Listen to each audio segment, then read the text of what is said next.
Olá, vamos falar sobre o Espiritismo? Sou Débora Rabelo, aqui dos Amigos de Nosso Lar, trazendo neste momento a continuidade do estudo da obra Trilhas da Libertação, de Valdo Pereira Franco, pelo Espírito Manuel Filomeno de Miranda. Chegamos agora ao capítulo chamado Prejuízos e Conquistas Espirituais. Se você não assistiu os vídeos anteriores, acesse a playlist Trilhas da Libertação e conheça também os demais estudos realizados pelo canal. Vamos lá então. Nos diz aqui a espiritualidade. Ao amanhecer, fomos com Fernando acompanhar o despertar de alguns amigos que participaram das atividades espirituais em parcial desprendimento, com objetivos de observação e estudos. O senhor Almiro apresentava-se bem disposto e otimista, recordando-se fragmentariamente dos acontecimentos, o que lhe proporcionava imensa alegria. Mais tarde foi chamado ao telefone por Leonardo, que narrou parte das lembranças que lhe perduravam na memória, entretecendo considerações oportunas e dizendo-se muito gratificado. Raulinda, não obstante a ajuda que lhe foi dispensada, pelo hábito de fixar os fatos desagradáveis em detrimento dos bons, acreditava ter sido vítima de um cruel pesadelo, no qual era perseguida por odiento adversário ameaçador, que a exauria durante a noite. Ressumava mal-estar e pessimismo, embora luzisse na mente a ideia de que poderia ter sido uma experiência socorrista na área da mediunidade. Vacilante quanto aos próprios recursos, não considerava-os de origem superior, colocados em seu auxílio, e algo queixosa dos sintomas habituais, iniciou o seu dia sem esforço pela renovação íntima. Francisco guardou algumas reminiscências das atividades e passaram a estimulá-lo para mais cuidadoso treinamento e educação da mediunidade.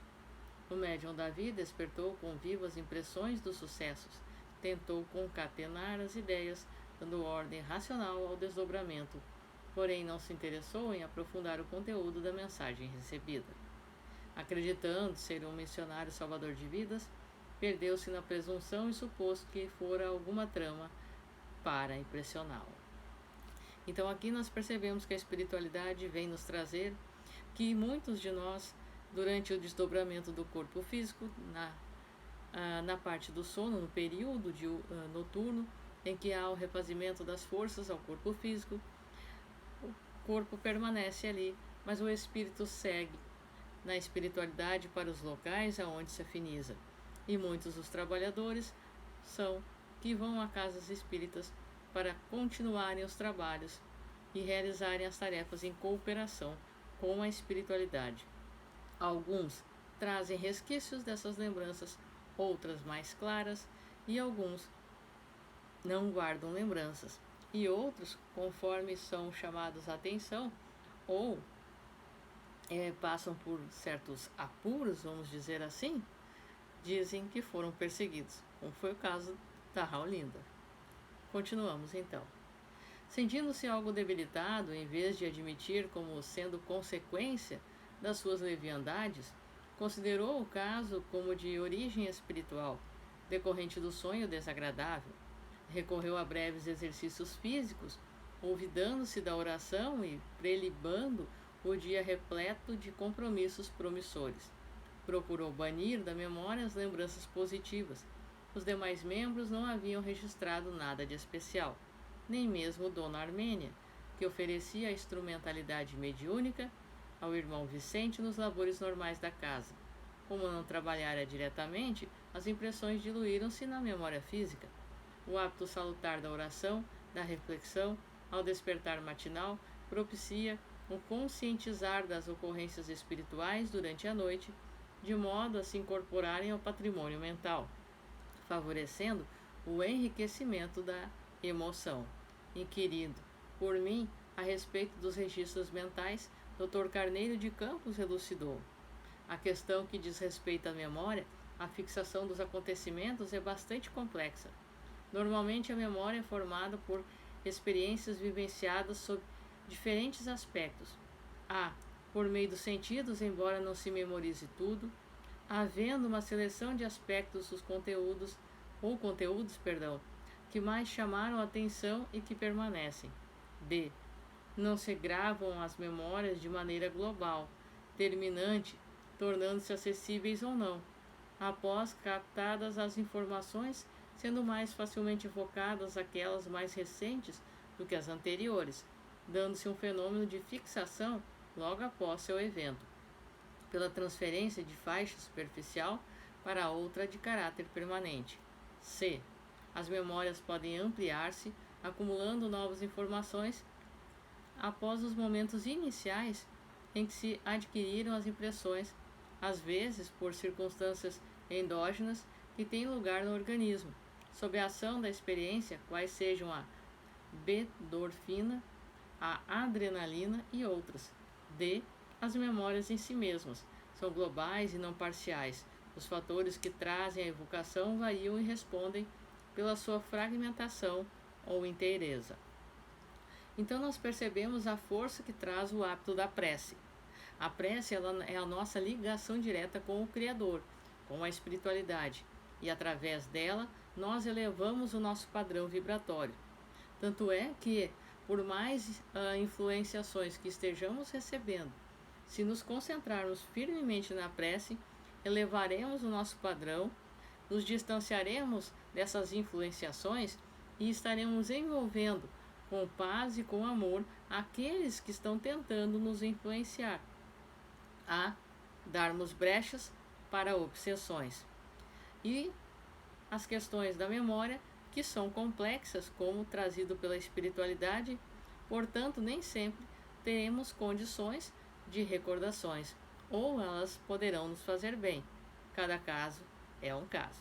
Então, prosseguimos então. Desse modo, o hábito de registrar convenientemente as informações por meio da atenção muito contribui para os resultados positivos. Os demais elementos são de natureza orgânica, encontrando-se no hipocampo e na amígdala. A memória tem sido muito estudada. Todavia, os conhecimentos a respeito dos seus mecanismos permanecem reduzidos, como nos casos de armazenamento de informações, da classificação de tipos, não sendo factíveis do momento às investigações diretas. No entanto, as suas consequências têm sido bem detectadas e catalogadas. O cérebro, onde se arquivam, é o equipamento orgânico de maior complexidade que se conhece, cujas funções múltiplas deslumbram ainda os maiores conhecedores dos seus mecanismos.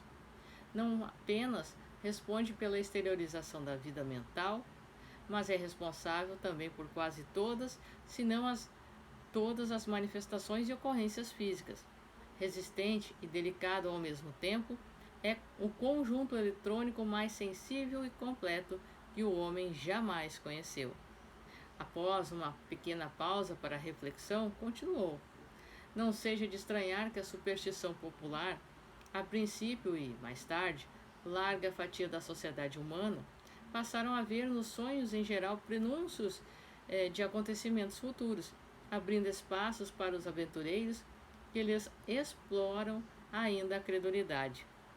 Amplamente estudados por Freud, Jung e pelos psicanalistas em geral, refletem estados íntimos profundos, distúrbios orgânicos, sexuais e outros, sendo também um amplo capítulo para pesquisas pelas ciências psicobiofísicas, como o espiritismo, por englobarem os estados parciais de desdobramento durante o sono natural.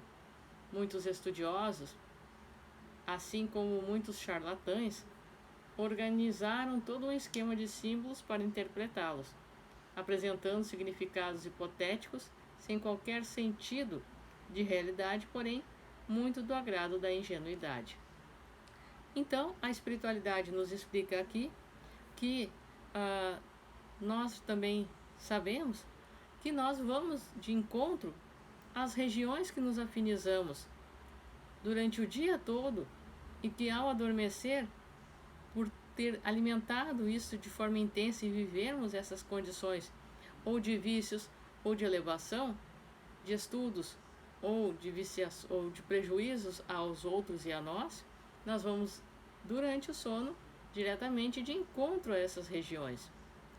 E teremos essas situações sendo vivenciadas.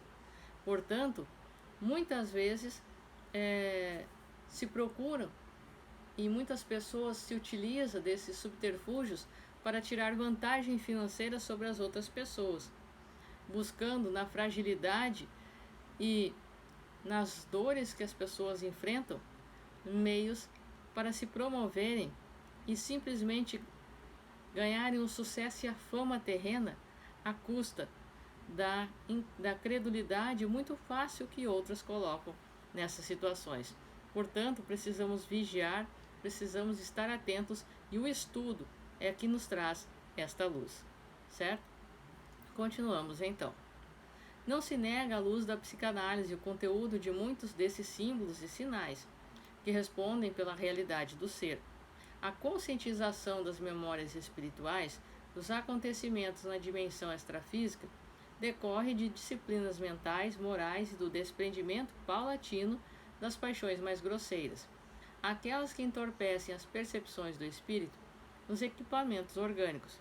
Quando o benfeitor silenciou, pus-me a reflexionar, concluindo mais uma vez que o cultivo da vida psíquica exige disciplina e educação mental, de modo a possibilitar a vida em faixas vibratórias compatíveis.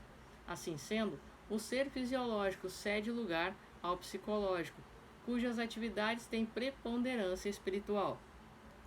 A mediunidade, por isso mesmo, em sua expressão orgânica, é faculdade do espírito, que se veste de células para permitir a exteriorização dos fenômenos de origem espiritual.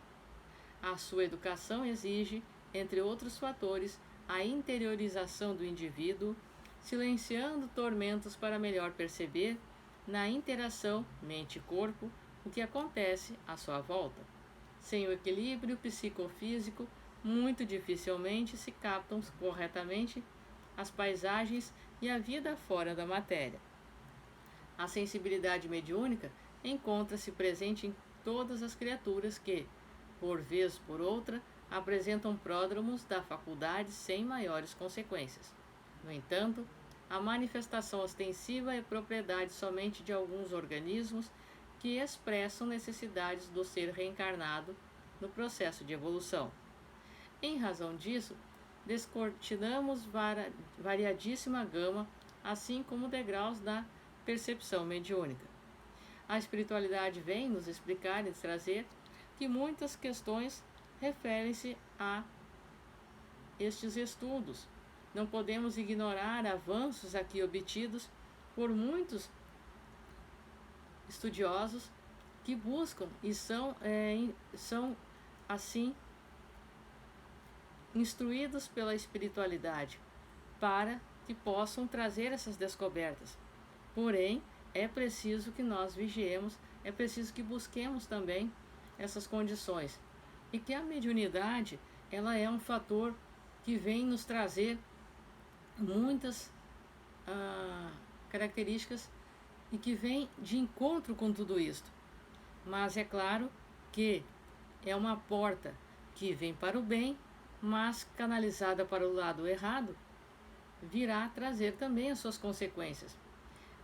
Alguns têm a mediunidade mais aflorada, como nós dizemos, ela mais ostensiva, melhor dizendo, porém outros não têm esta necessidade. Cada um tem o seu projeto reencarnatório a cumprir, e eles prosseguem. Acreditamos que, à medida que o homem e a mulher deem atenção às suas faculdades psíquicas, desenvolvendo-as com cuidado e penetrando-as com atenção, desdobrá-las-ão, favorecendo-se para o futuro, quando a mediunidade se tornará normal, deixando a classificação da paranormalidade para se fixar como um sexto sentido, qual a denominou o professor Charles Richer. A criatura humana do futuro será portadora consciente de mais essa percepção, que hoje se lhe apresenta ainda envolta em mistérios e superstições, mas que o Espiritismo aclara e conduz com segurança. Assim, pensando, já encontramos generalizadas na sociedade a telepatia inconsciente, a premonição, a intuição, a clarividência, entre os fenômenos anímicos e a obsessão, direta quanto indireta, ensaiando a psicofonia, embora ainda tumultuada. O processo de evolução é irreversível. e a conquista de valores enobrecedores é inevitável.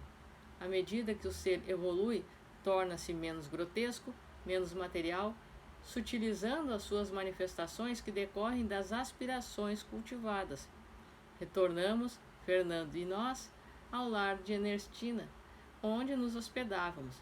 Aquele era o dia reservado ao estudo espírita do Evangelho no lar, do alto significado para nossa anfitriã, para os participantes habituais, quanto para nós outros também. A partir das 17 horas, começaram a chegar os desencarnados amigos, que se associavam ao formoso labor. Precedentes de comunidades diferentes, o ensejo faculta reencontros felizes, conversações agradáveis, intercâmbio de experiências educativas, informações, notícias de familiares e afetos. A ocasião era propícia a muitos júbilos, inclusive em razão das vibrações refazentes que ali se experimentavam. Verdadeiro santuário, o lar era o protótipo dos futuros ninhos domésticos, de onde se irradiarão harmonias para a humanidade. Assim, vem a espiritualidade nos dizer que se hoje ainda existe muitos mistérios a serem desvendados por parte de pessoas que têm medo ou que não buscam o estudo devido da doutrina espírita e da mediunidade, amanhã isto se tornará normal comum. Afinal, médiuns, basicamente, como se diz, todos nós o somos, certo? Então prosseguimos. A dimensão física da sala de reuniões desaparecera, cedendo lugar a um espaço amplo e acolhedor, onde quase uma centena de espíritos podíamos acomodar-nos sem atropelos, embora os encarnados não devessem ultrapassar a 20. Às 19 horas deram entrada os primeiros sofredores desencarnados, sob carinhoso amparo de familiares zelosos, a fim de que se beneficiassem com a psicosfera reinante. Ouvissem os estudos, recebessem as vibrações de paz e ânimo para o despertar ou prosseguir em confiança. No passado da humanidade, no tempo em que não havia conscientização lúcida sobre a vida espiritual, onde se encontrassem pessoas para ajudar, os benfeitores se utilizavam dos cultos religiosos quando se reuniam com unção para orar, ou lares nos quais a presença de Jesus se fazia constante. Sem dúvida, nem todos os religiosos, assim como os seus pastores, eram desonestos e irresponsáveis, tratando-se muitas vezes de indivíduos